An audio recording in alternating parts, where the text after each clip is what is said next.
For John List, telling his family about their impending financial ruin was out of the question. He just couldn't do that. He was too proud to tell his family that they will soon lose their house, lose their mortgage, lose their money, that they wouldn't have to move out from their house. He couldn't tell his family that. He couldn't. Every day he would dress up, go to his bus stop and read newspapers, read novels. He would just go there, sit down and read. He would not tell his family that I have lost my job and we need to start living this way to be able to survive it. He couldn't tell his family that, so he just decided to murder them. That was the solution to this problem. The solution to his financial ruin was to murder his family. And another reason he gave for doing that was also because he wanted them to make heaven. He didn't want them to, the world was so sinful for them. His daughter was already thinking of going into acting, and he believed that acting is sinful and shameful, so he couldn't bear his daughter, his family to go out of God's will for them, so he had to murder his family. So today we are going to talk about the case of John List. So if you have not subscribed, please subscribe. Welcome back to my channel. My name is Linda Kamara and you're on Crime Stories with Linda. And welcome. Let's dive into it. John List, a man who murdered his entire family, disappeared for nearly 2 decades and lived a secret life before justice finally caught up with him. John Emil List was born on September 17, 1925 in Bay City, Michigan.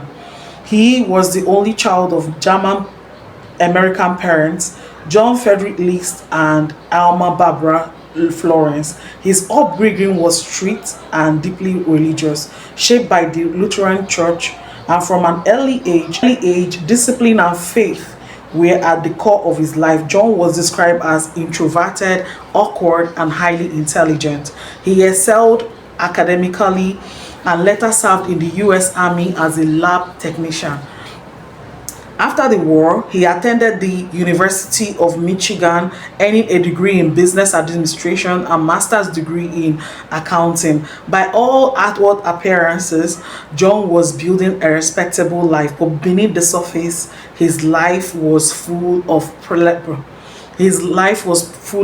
pressure, pride, and a dark obsession with control. In 1951, John married Helen Taylor, the widow of a soldier killed in Korea.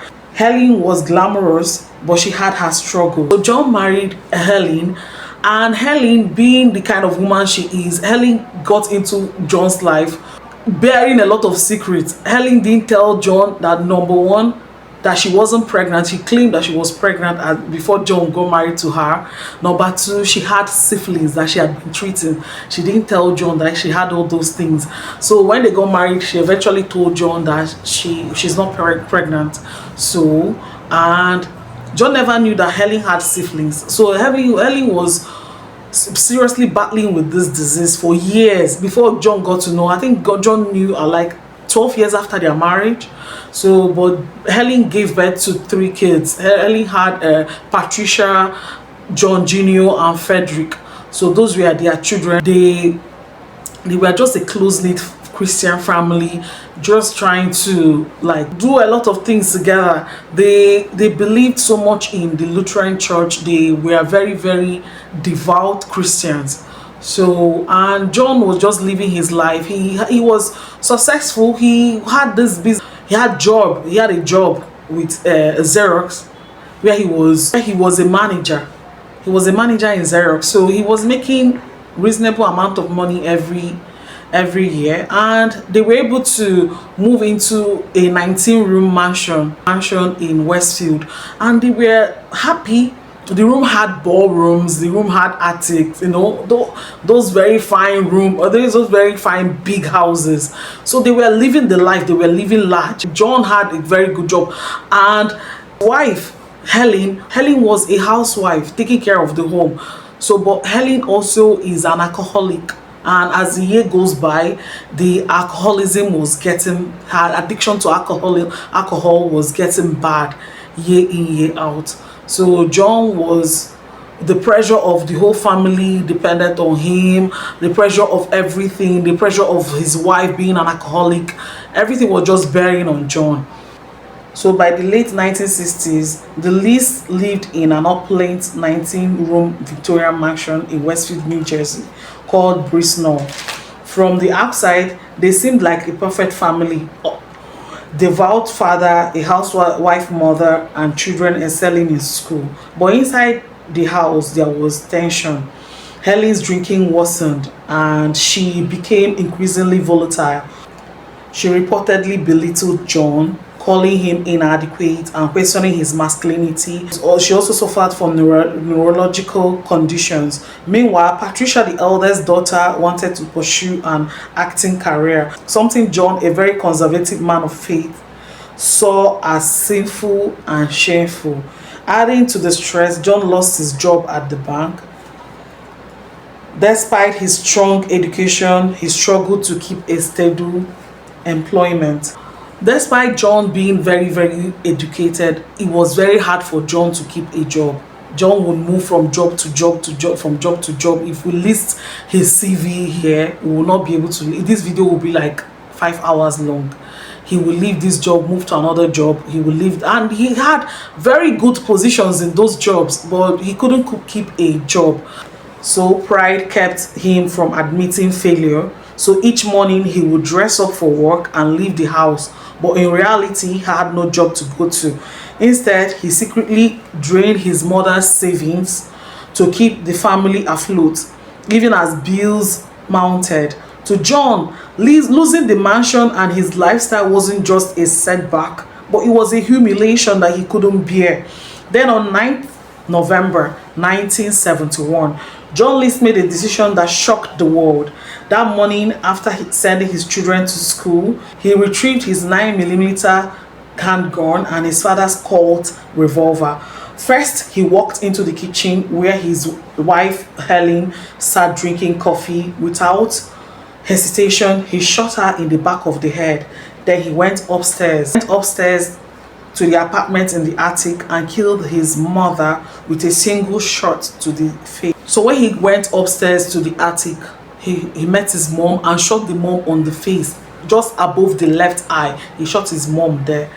He could shoot the wife at the back of the head, but he looked his mom eyeball to eyeball and shot her on above the left eye. I don't know what that meant. I don't know whether he had anything against the mom, that he had to shoot the mom face to face. So, but after doing that, John, being the kind of person that he is, that is obsessed with neatness, he peeled off his clothes, had his bath, then he ate lunch. After killing his family, he ate lunch. After eating lunch, he waited for his children to come home. Then his daughter, Patricia, the 16-year-old daughter, returned first. He shot her at the back of the head. Then came Frederick, 13-year-old, who suffered the same fate. Finally, John Jr., his 15-year-old son.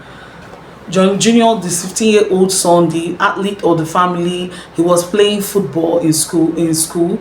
So his father, he drove to the school to go and pick him up. He watched him play soccer that day.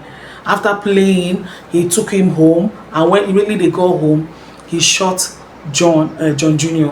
But John Jr. didn't die. He fought for his life.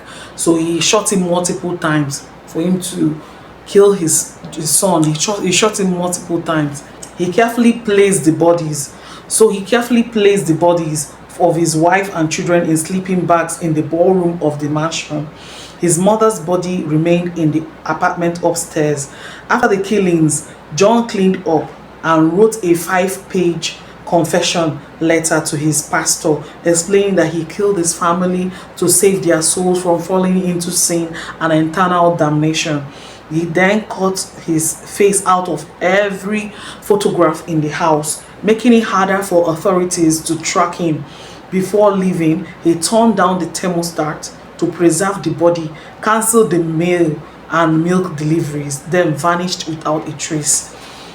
You know, in the early 70s and the 60s, they usually have those milk cartons that deliver to people. They deliver milk. They deliver milk to people's doors in the United States of America. So they do all of that. He cancelled the delivery of mail, milk, and newspaper. So in those days, in the 1960s, 70s, and 80s, milk used to be they used to deliver milk to people's doors. I don't think they do that anymore. So he had to cancel those deliveries because he doesn't want people to be suspicious that, okay, people are no longer living here. And he cut off his, or he cut out his face in all the pictures in their family living room, and everywhere his picture appeared in their family picture. He cut his face off there. He doesn't want, only if they see his face, they'll be able to draw a sketch of him and place it all over the place so that they'll be able to find him on time. But he cut off his face in all the family pictures. In all the pictures at home, he cut off his face there, so it was hard for the police to track him.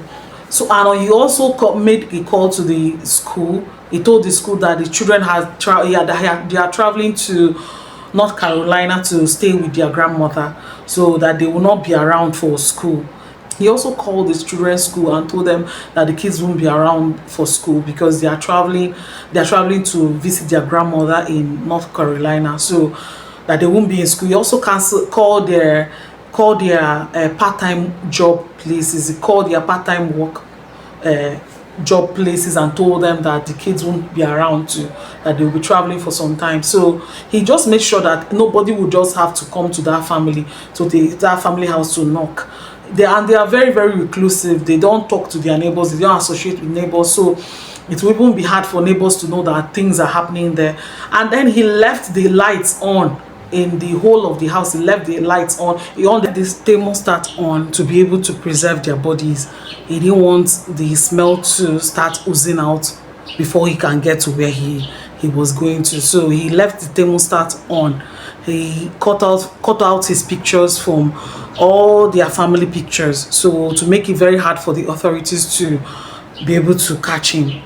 So that was all he did. And he went to the bank and pulled money closed his mother's account, took out all the money in his mother's account, closed the account. He tightened all the loopholes, so there was no loopholes. He was able to do this thing very well. He almost got away with it. But soon the eerie silence around Brisno raised suspicions. The name of their house, the name of the mansion was Brisno. For a mansion to be very big and even has a name. So the neighbors, thank God for nosy neighbors.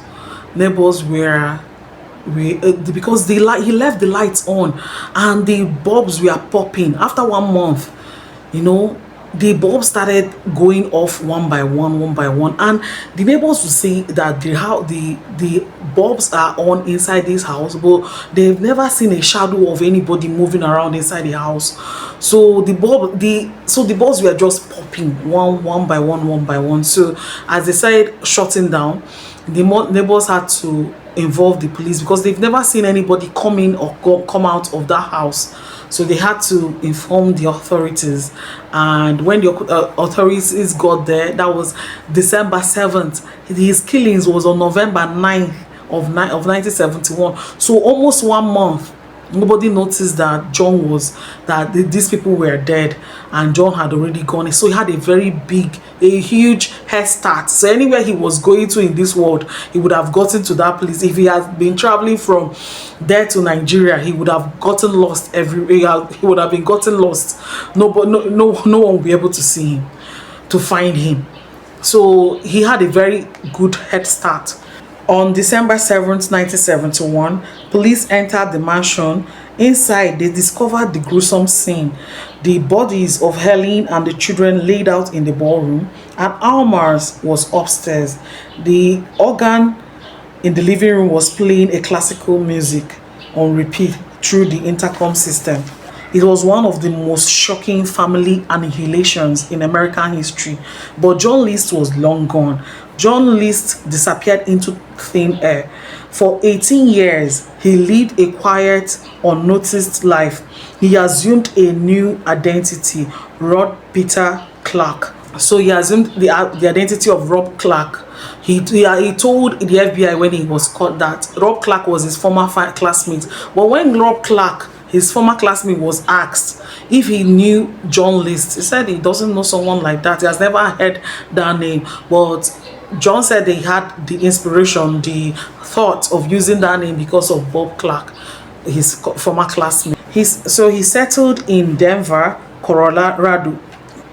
He settled in Denver, Colorado. Only God knows how my pronunciation of these names. And worked as an accountant, remarried, and even joined a local Lutheran church. Wherever John List is, he always wants to be associated with the Lutheran church. He would definitely look for a church to be involved in the activities of the church. So he was going to church. He had already started living his life. He's an accountant. He was able to find a job. So he was working and also going to a Lutheran church close to him. He was just a well-mannered man with strong Christian values. No one suspected his dark past. In 1985, he was able to get married to Dolores Miller. A woman that he met in one of the church retreats. So and that woman, when she met John, she found him unassuming, a good man, and they got married in 1985. And to this woman, I don't even know what she would be thinking when she got the call that John had been arrested for murdering his family, because he didn't tell this woman anything. The woman believed that this is a very good man that God has just given her on a platter of gold that she met in a retreat, not knowing that he's a murderer. He was just living this unassuming life for 18 years. So in 1989, the case finally broke thanks to the television program America's Most Wanted. A forensic sculptor, Frank Bender, created an age-progressed clay bust of what John List might look like after 18 years on the run. The resemblance was so uncanny. Just 2 weeks after the episode aired, a neighbor recognized him in Denver and called the authorities. John's resemblance to that clay bust was just so uncanny. I'll try to paint a picture. It's just so uncanny. He looked exactly like the way John is. Frank Bender said that he felt, and the forensic analyst they came together to form this clay bust. He said that he felt as he's on the run, he would want to like wear glasses to be able to give this impression that he is not John, even though he looks like him, that he's not John. John does not have eye problems, but he was wearing spectacles. Can you imagine that? Can you beat that? A murderer. He was still wearing that. He was wearing that glasses. Even when as they caught him, he was still putting on glasses. A neighbor recognized him in Denver and called the authorities. On June 1st, 1989, John List was arrested. At first, he denied his true identity, but fingerprints proved who he was. At first, John List was just denying that he's not John List, that no, he's not this person, that he doesn't know this person. How can he be John List? That he's Bob Clark, that he's not this person. Until they were able to pull his fingerprints from the forms that he filled during the army and compared it to his fingerprints. Then they were able to prove that this is John List, and that was when he started talking. In 1990, John List went to trial for the murders of his wife, mother, and 3 children.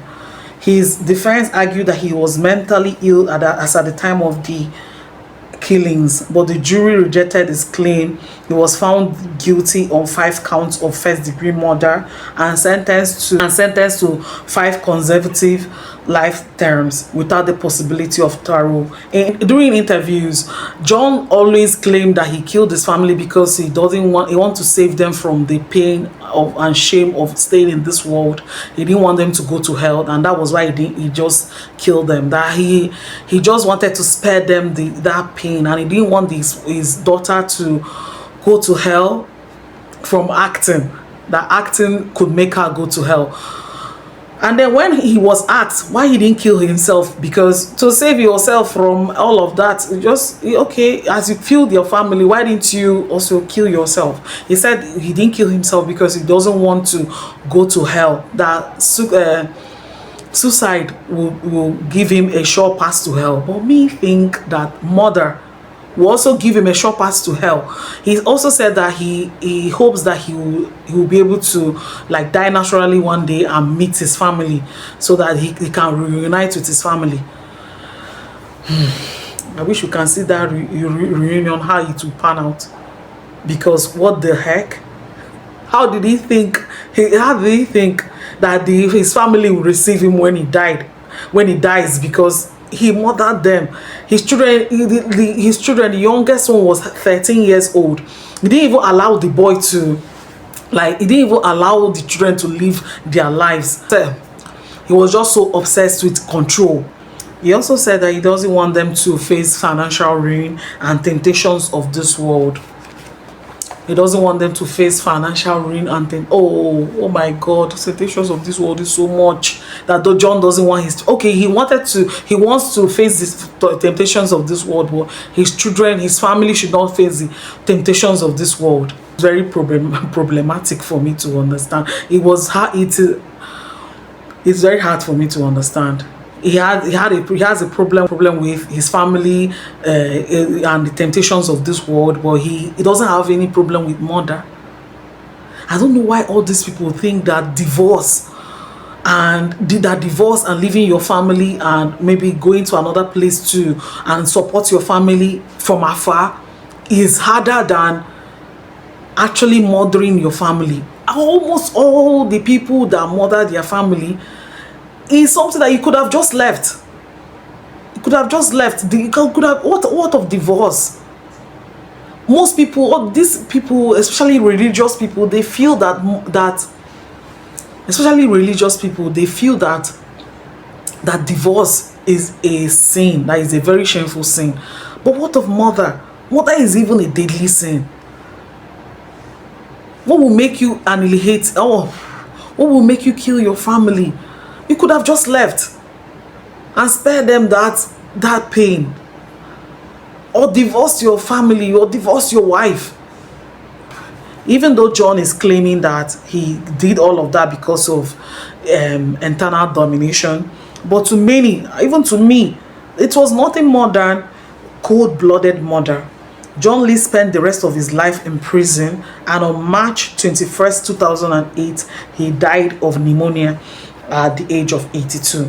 At the age of 82, he died of pneumonia while in prison, and he killed off his family. None of them. His mother was actually 84 years when he killed her rather. Killed her mother. He killed his mother at 84. This woman survived everything. Survived 2 world wars. Survived a Korean War. Survived all the wars that happened in 1900s. He survived everything. She survived everything, and it's the son that had to kill her at 84. Then he lived to 82 and died of what I'll call natural causes. Okay? Died of pneumonia at 82 while he was in the prison. At least he enjoyed 18 years. He remarried. He had another job. Okay, why not sell off the mansion and move your whole family to another state where you maybe can get another job? Everything that John could have done to be able to remove himself from this kind of situation, he didn't do all of that. He just went straight to murder. And during those days that he would just go to the bus stop and be reading his newspaper, he was busily diverting money from his mother's account, bank account, and siphoning the money. He was just taking money from there and supporting the family. And then he made his 2 children to start working part-time, telling them that they need to work. He needs to teach them a lesson on laziness, on hard work, while all the time lying to them that they need to work, because he wanted them to also bring the money in for them to support the family. He didn't want to tell them that they are facing financial ruin. Assuming he said that, the whole family would have come together and come up with something. Instead of living in a 19-room mansion, go down to live in a smaller place. So his solution to that, because of his pride, according to the psychiatrist that examined him in court during the court proceedings, they said he had obsessive compulsive personality disorder. So to him, is either he goes through welfare or he will murder his family, and those were the two options that his head could come up with. And for him, he can never go through welfare. It was just a blow to his a big blow to his pride. So he just had to go through the other side and murder his family. His crime left behind a chilling legacy, a reminder that sometimes the most dangerous monsters hide behind the masks of a quiet and respectable man. So this is the story of John List. So what are your thoughts? What are your thoughts? This family annihilation stories, telling it most times takes a lot. Just stay safe, stay happy, stay curious, and don't forget to subscribe. Have a wonderful day. Bye.